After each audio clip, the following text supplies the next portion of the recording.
The Master Educator's RPG would have like a base set of goals that all players would be reaching towards. And part of the reason for that is that I don't want this game to be hijacked for unethical purposes. I want to be very, very clear that the purpose of this game is not to model harmful interactions with students at all. And of course, since I intend to use this with potential early career educators, this is also just a good opportunity to emphasize what we do in all of our courses, which is to emphasize expectations that we have for educators and that states have for educators and that the public has for educators. Okay? Number one, we do no harm to students. Number two, we take action to help students learn helpful skills. And that's deliberately vague and broad because there are a lot of different actions that we can take to help students learn many different skills, not only academic skills, but also life skills. We learn not to take the reactions of students personally. This is something that really messes with the brains of early career educators because one of the biases that early career educators tend to have, which we work to make students aware of these biases and to train them out of them as much as possible, is that many early career educators, get this, liked school. Not everybody likes school. In fact, I would argue that the majority of people, their base state is not liking school. Now, there are things that we do to change that dynamic as much as we can. But early career educators oftentimes are in a situation where they're like, a student said something cruel, and I can't believe that, insert hypothesis here. I can't believe they disrespect me. I can't believe that they don't enjoy school as much as I did, et cetera, et cetera, et cetera. And that is something that we need to work through as educators. Number four, they hold themselves and others to a high ethical standard. This is not necessarily something that always happens in the profession, but it annoys the living heck out of those of us who are strong professionals, those of us who are master educators. Ethics should be at the very forefront of everything that we do. A lot of the time, community members don't like high attenuation to ethics because they are trying to get advantages for themselves. They're trying to get advantages for students that they like. They're trying to defend teachers who use methods that they prefer. The classic example is corporal punishment, which is widely opposed in the majority of educational systems. But folks, let me tell you, there are people in the public who wholeheartedly believe that you can physical violence your way to success, despite the fact that there is no psychological evidence that affirms that physical harm to people results in positive outcomes. It is an expression of adult frustration, is what it is. And honestly, it's pretty pathetic. We model compassion for others at all times. We use evidence-based methods to obtain the most positive outcomes. Members of the public all the time tell us that we should do things that have no basis in educational research. And they're largely reacting off of emotion. Okay, or they've been told by an authority that they should influence education to do things in certain ways. But guess what? We're professionals. We don't roll that way. We inspire excitement about ideas and skills. Okay, if you want to know how you get people to like school, you make school likable. Okay, I know that might sound weird to some of you, but that's how we roll. Okay. We de-emphasize power imbalances as much as possible. There are a lot of people who try to become teachers who should not become teachers because they're a little power drunk and they like the idea of being in a position of a power imbalance. We're concerned that this happens in a lot of professions. Okay, that power imbalances are driving the narrative as to why certain adults are doing certain things. We want to de-emphasize power imbalances to be successful. We want to craft educators who are leaders in the classroom and also create student leaders. And then probably one of the most important things that we do, especially in, I guess I was going to say especially in public school settings, but, this should happen in any school setting, not just public school settings. We need to work to actively break down attempts at discrimination and marginalization around us. Okay? The purpose of school is not to maintain marginalization in society. A lot of people believe that should be true, but it is not. We serve all of our students, and that means that we work against discrimination and marginalization. And, this is where you get people trying to legislate what happens in a profession. Okay? If it seems odd to you that a state legislature should, legislate how particular operations are performed by surgeons, it should be equally disturbing to you that legislatures would try to legislate how teachers going and executing their professional duties. Okay? Now, there are some laws that are required. There are good laws on the books that protect students from teachers doing unethical things. Those are good laws. But in terms of teaching people ideas, that's like telling a surgeon, that's like someone who is untrained in surgery telling a surgeon how they should do a surgery. Okay, that's not how we roll. If you are not trained to do aspects of a profession, you need to listen to those professionals as part of a conversation. Now, I sort of view this as like a phase TTRPG, that we would break the game out into phases, because you may be wondering, how would teaching people be fun? Okay, that's a valid question. Okay, because, teaching is not for everybody. It requires a tremendous amount of patience. It is a labor of love for a lot of educators. And so a couple thoughts that I had about making this a phase-based RPG. In phase 0 character creation, this seems to me like a game that would benefit a lot from people making their characters all at the same time and teaching in the same school together so that they could benefit off of each other's varying experience. So, for example, if two PCs were in the same content area, they could benefit each other from content design. But you could have a colleague in the building who knows nothing about your content area who could be a big help for your instructional skills or something like that. And we try to do everything that we can to encourage cooperation and collaboration amongst educators, regardless of their content area in schools.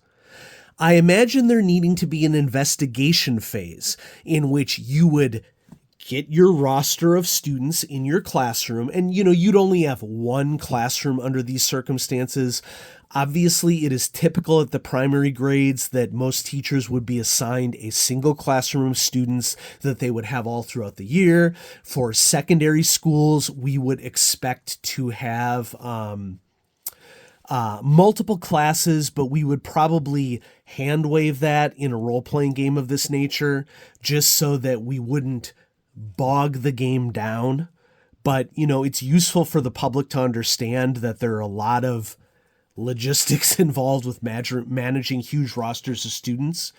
You get records information on students that you can use to make informed decisions. So, for example, we use this information to build seating charts. Under a lot of circumstances, we are legally obligated to sit certain students in the front of the room or the back of the room as required by their individualized education plan or their Section 504 of the 1973 Rehabilitation Act plan that requires us to make specific decisions that will help them in their education.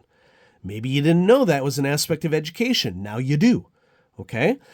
We also have questioning communication. This is one of the things that we struggle with, not only pre-service teachers, but in-service teachers, Both pre-service and in-service teachers will ask master educators things like, well, how do I know how a student learns best? And get this, the answer is, you ask them. Okay? Like a lot of people, they don't consider, and part of us, I grew up in the Midwest. I teach in the Midwest. I've been I've been an in situ student of Midwest culture my entire life. And the fact of the matter is that from a communication standpoint, a lot of Midwest culture is predicated on not getting up into other people's business and not asking them questions unless considered absolutely necessary. But there could be necessary things that you need to communicate with people about that in the Midwest, people will just ignore that because they act like it's none of their business. It's absolutely our business to understand how students learn. Okay, and there are various instruments that we use for this, but sometimes just asking questions like, what really annoys you in a classroom? Or when do you feel most successful in a classroom? Are critical questions that we need to ask of our students. So I would imagine that PCs would use this information to build a seating chart. And then they'd go into the plan. So the planning phase would be like building seating charts, deciding the what, why, and how of instruction. I'm still not sure how I would do this yet and maximize the fun of the game. I'm thinking that there's going to have to be some process teaching that is involved here or something. Then we would have a response phase in which the GM would be communicating with the players. Okay, you learn that this student is struggling. There'd be some role-playing of conversations with students. The GM's role would be to realistically portray conversations with children or adolescents. And I just want to point out here from an ethics perspective that since there are minors involved as potential characters in this role-playing game, that we would want to have a very strong ethical attenuation here. That this is not about a role-playing game about taking advantage of minors in any way or talking about compromised situation for minors. We would want to keep this ethically above board at all points. Okay. Then we would have an outcomes phase in which, hey, does the teacher improve their skill? Did they recover compassion fatigue resistance based upon what happened, what their actions were in the classroom? Similar how like in Call of Cthulhu or RuneQuest, you can improve your skills through use. And in Call of Cthulhu, you can obtain luck awards or sanity rewards by doing this. I haven't quite worked out how long would a full set of phases be. Would there be 1 month of instruction that happens here inside the game? I haven't quite figured that out. And then finally, as I flesh out the game, I've been thinking about okay, how would I want a game to fairly portray work-life career concerns in education while also modeling healthy interaction between those two things. I'm so fortunate in that I had built a career that was sophisticated enough that allowed me a resume that allowed me to transition from school-based instruction to teacher training based instruction. Okay. There are perks that come with teacher training instruction that school-based instruction doesn't have. And I don't take any of those for granted. I worked really hard to get where I am. And I have a lot of benefits as a result of that. But different people in education have different priorities, and I want to construct a game that respects the very priorities that people have in education. So some people want career advancement to be a priority for them. And part of the reason for that is because they are seeking things that can influence, well, their livelihood, their credit rating. So things like obtaining master's degrees, participating in professional development, gaining a PhD or an EdD or additional certifications are all things that teachers can do that potentially, I'm sad to say, not enough, in my opinion, can influence their credit rating. Okay? These are things that you can do within your career to add boosts to your salary and the money that you bring in. Now, the tricky part here is that you need money sometimes to do certain aspects of this career advancement. It will depend upon your school district. Wise school districts allow for you to gain higher education possibilities with limited extra cost, and in some cases, no extra cost for you. A lot of PD is free.